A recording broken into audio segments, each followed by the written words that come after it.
Hi friends, ఎలా ఉన్నారు? ఈరోజు మన రెసిపీ వచ్చేసి 2 రకాల ప్రసాదాలతో మీ ముందుకు వచ్చేసాను. ఒకటి కాబోలి శనగలతో గుగ్గిళ్ళు, ఒకటి చింతపండు పులిహోర చేసాము. ఎలా చేసుకోవాలో చూసేసేయండి. ముందుగా ఒక లోటాడు నేను కాబోలి శనగలు తీసుకున్నాను. ఇవి వచ్చేసి 1/2 kg ఉంటాయి.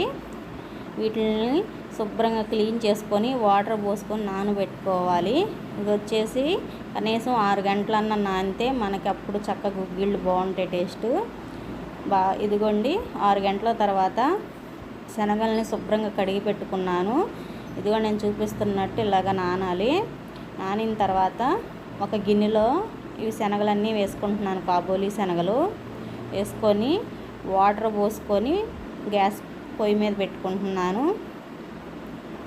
వాటర్ కూడా పోసుకొని ఇంకా పొయ్యి మీద పెట్టేసుకుంటే గ్యాస్ మీద స్టవ్ వెలిగించి గ్యాస్ మీద పెట్టేశాను.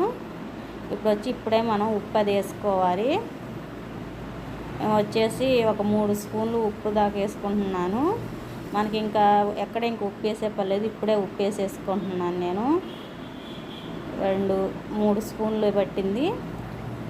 ఇంక మనం ఇది వచ్చేసి మేము ప్రసాదానికి చేస్తున్నాం ఫ్రెండ్స్. ఇంట్లో నిన్న పూజా కార్యక్రమం, గుళ్ళో పూజ ఉంది. దానికోసమని 2 రకాల ప్రసాదాలు కాబోలి శనగలతో గుగ్గిళ్ళను, చింతపండు పులిహోర చేస్తున్నామని చెప్పి మీకు కూడా చూపిద్దామని చెప్పి వీడియో తీసాము.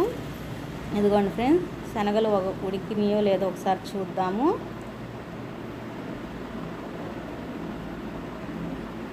ఇదిగోండి మనం పట్టుకుంటే మనకు మెత్తగా ఉండాలి. ఇదిగోండి చక్కగా ఉడికాయి. ఇంకా ఇవన్నీ వాటర్ తీసేద్దాము. ఒక వడగిన్నెలో పోసుకొని వడగట్టుకుందాము. ఈ వాటర్ వచ్చేసి మనం రసం పెట్టుకోవచ్చు, చాలా బాగుంటుంది ఈ శనగలతో వాటరు.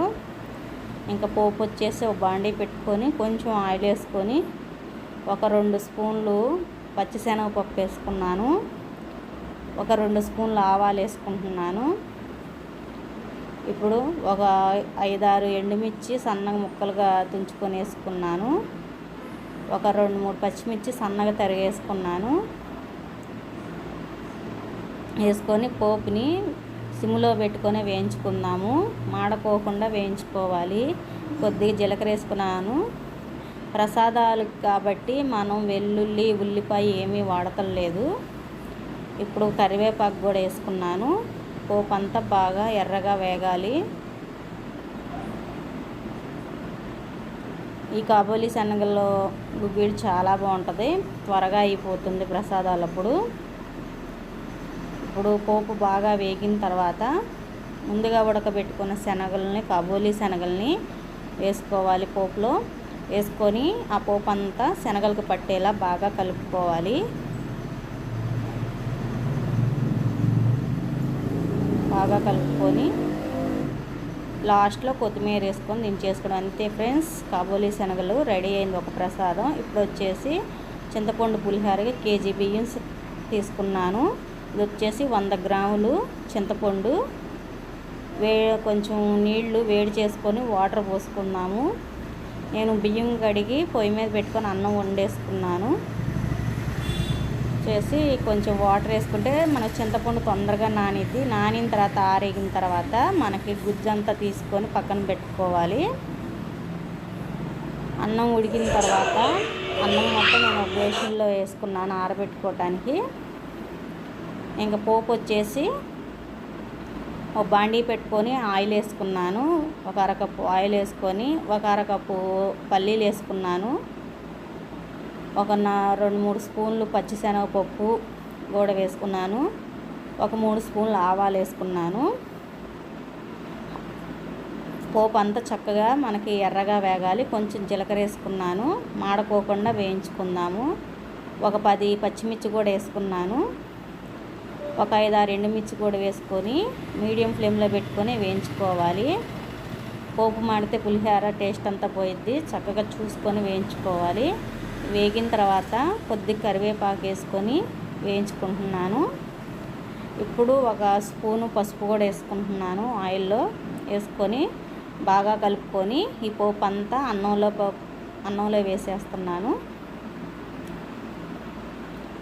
ఇదంతా అన్నంలో వేసుకొని అదే బాండీలో మనం ముందుగా తీసుకున్న గుజ్జు ఉంది కదా, చింతపండు పులుసు, ఆ పులుసుని పోసుకుంటున్నాను. మనకు అప్పటికప్పుడు ఆ రోజు చేసుకునే దానికి ఎక్కువగా మనం దగ్గరగా అయ్యేదాకా ఉంచుకోవసరం లేదు. ఇప్పుడు మన పులిహోర మొత్తానికి సరిపడా ఉప్పు వేసుకుంటున్నాను. 2 స్పూన్లు, దగ్గర 2.5 స్పూన్లు ఉప్పు వేసాను. ఇంక ఈ పోపు అంతా అన్నానికి పట్టించుకుందాం. బాగా కలుపుకోవాలి.